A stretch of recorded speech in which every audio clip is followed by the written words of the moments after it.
Itu rezeki kita tertutup. Memang sah ada orang yang dia ikhtiar apa pun tak menjadi, berniaga apa pun tidak menjadi, dia pegang saja otak, dia bagi rezeki tertutup. Masalah yang dirasakan besar dan tertutup jalan keluarnya, macam dia terkunci rasa tak ada jalan keluar.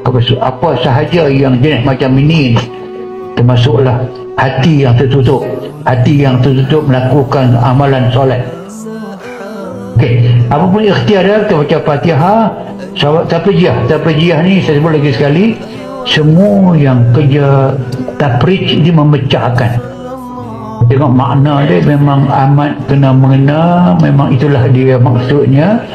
Kami buka kepada kamu dengan pembukaan yang nyata, buka yang tertutup yang ada pada kita.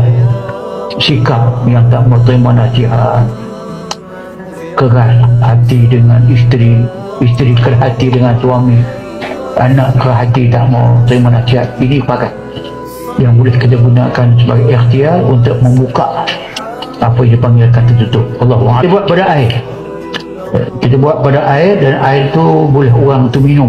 Dia baca inna fatahna laka fatahan mubina. Ini suratul Fatah ini, surah pembukaan